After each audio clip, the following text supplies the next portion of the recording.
आज के इस सेशन में what should be the depth of foundation of A bridge structure in accordance with IRC 78/2024 के हिसाब से क्या होना चाहिए उसके बारे में पढ़ेंगे। इसका जो रिलेवेंट क्लाज है दैट इज 705 ऑफ IRC 78।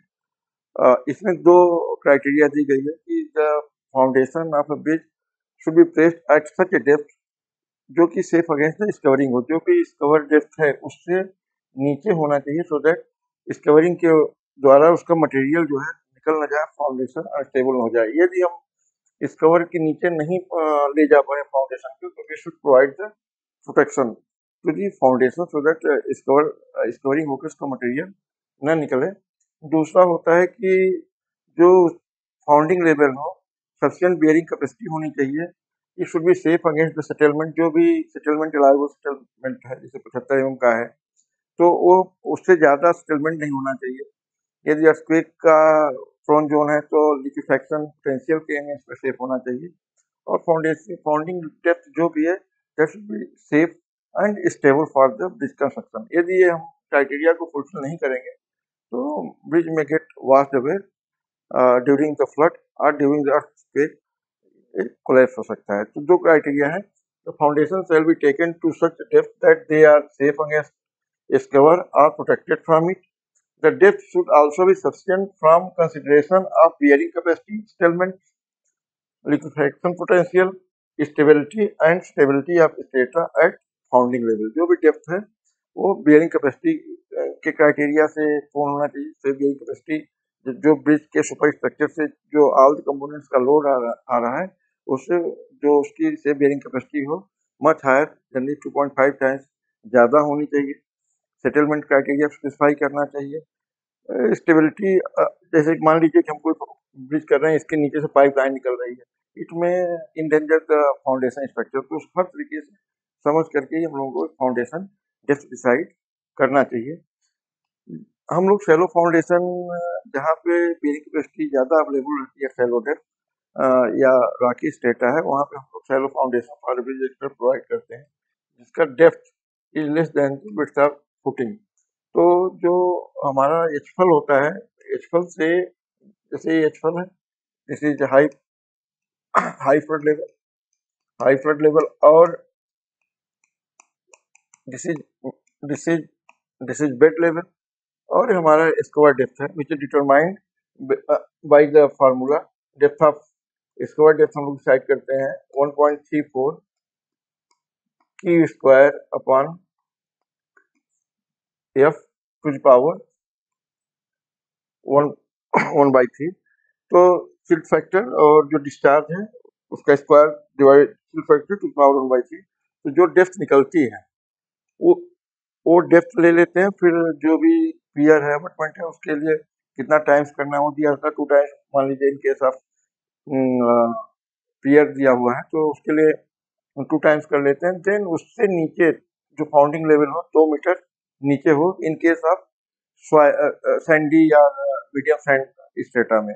यदि राख है तो राख की कंडीशन साउंडनेस के ऊपर में डिपेंड करेगा कि उसमें एम्बेडमेंट कितना होगा, 0.6 या 1.5 मीटर। वेदर राख है 1.5 और साउंड राख है तो 0.6 का हम लोग उसमें एम्बेडमेंट करते हैं फ्रॉम द स्कोर क्राइटेरिया। जो डेप्थ ऑफ फाउंडेशन है, फिर जो फाउंडिंग लेवल है ये विदाउट प्रोटेक्शन है। यदि प्रोटेक्शन प्रोवाइड करते हैं, यदि हम फाउंडिंग लेवल पर प्रोटेक्शन प्रोवाइड करते हैं तो 2 metre from the protection itself हो जाएगा, 2 metre from the protection itself हो जाएगा फाउंडिंग लेवल।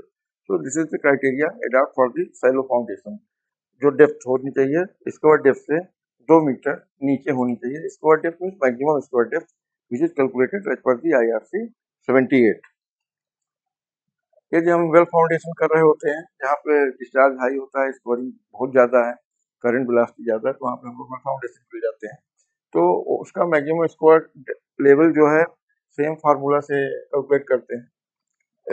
स्क्वायर डेप्थ को हम लोग सेम फार्मूला से कैलकुलेट करते हैं 1.34 की square upon silt factor to the power 1/3 से। और उसके बाद ग्रिप लेंथ के लिए जो भी मैक्सिमम स्क्वायर लेंथ आती है, 6 मीटर हमारी स्क्वायर लेंथ आती है, तो स्कोरिंग का जो आर्यल आता है मतलब कि डिफरेंस इन लेवल एचफल से और इसके बीच में, उसका 1/3 ग्रिप लेंथ मिनिमम हम लोग प्रोवाइड करते हैं in case of well foundation. और जैसे हम पाइल फाउंडेशन कर रहे होते हैं तो पाइल फाउंडेशन में भी जो भी फिक्सिटी पाइल की फिक्सिटी होती है, पॉइंट ऑफ फिक्सिटी होती है, उससे क्या कहते हैं जितने में ग्रिप लेंथ फिक्सिटी के लिए चाहिए उतना नीचे जाते हैं।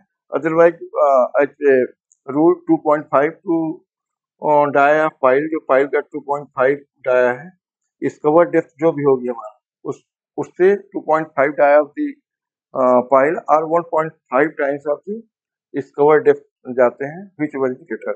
तो उतना हम लोग उसके नीचे, इस कवर डेप्थ के नीचे 1.5 times of the maximum square level, जो भी मैक्सिमम स्क्वायर लेवल है उसके नीचे ग्रिपिंग पाइल का हम लोग करते हैं। तो इस पे एक प्रॉब्लम सॉल्व कर लेते हैं। A bridge structure of length 789 meter is proposed for construction across the river. The type of foundation proposed is rough. Find out the depth of foundation. The site data is as follows. Discharge 3000 cubic meter per second. Clear waterway 750 meter. H-fall 105.00. H-fall RL. Average bed level is 98 mm. Bed material का जो mean particle size है D50, that is 0.30 mm. Say bearing capacity at 2 meter below 15 ton per meter square, 3 meter below bed level 18 ton per meter square and 4.5 meter below 20 ton per meter square. So इसका जो solution करते हैं, this is the bridge structure consisting of 25 span of 30 meter, that is 750 meter, and then pier width is given 1.5 meter. So all this will be plotted in the drawing. And now first aim is to find out the discharge per meter length of the bridge. That is given by Q is equal to Q upon linear waterway. Linear waterway is 750 meters. So 750. So we divide 3000 by 750. So we get 4 cubic meter per second per meter. जो water का discharge Q है, that is 4 meter cube per second per meter, and silt factor F is given by 1.76 root D50, and D50 is 0.30. So we input that D50 1.76 root 0.30. So silt factor F has come, or in IRC 78 it is denoted by KSF, and in general we denote by small f. Silt factor 0.9640. It has come 0.9640. So to get the mean square depth, that is given by formula D is equal to 1.34 or 338 Q square upon F to the power 1 by 3. So this is 1.338, and we determined Q. The value of Q is 4 meter cube per second per meter, and value of F is 0.9640. So input that 4 and 0.9640. So solving that, we got the mean square depth 3.413 meter. Maximum square level for pier node, it is 2 times. So it has come 6.826. Now my foundation should be 2 meter below maximum square level. So we added this 2, it has come 8.826 meter. Foundation bottom RL should be 8.826 meter below H-fall. Foundation bottom RL required is we subtract from 105 minus 8.826, it has come 96.174 meter, and where well level RL is 98 meter. Then further we required to have the depth of 1.826 meter. But below founding level, we found that our bearing capacity is 15 ton per meter square. Given in the geotechnical investigation report, 15 ton per meter square, it may not be sufficient for a bridge structure.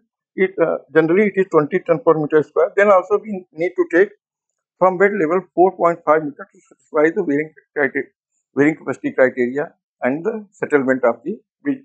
At this location, the settlement is within the limit. So all this with this, how to determine the maximum scour depth, mean scour depth, and what should be the founding level be completed. Thinking in the next, we will take up the file foundation.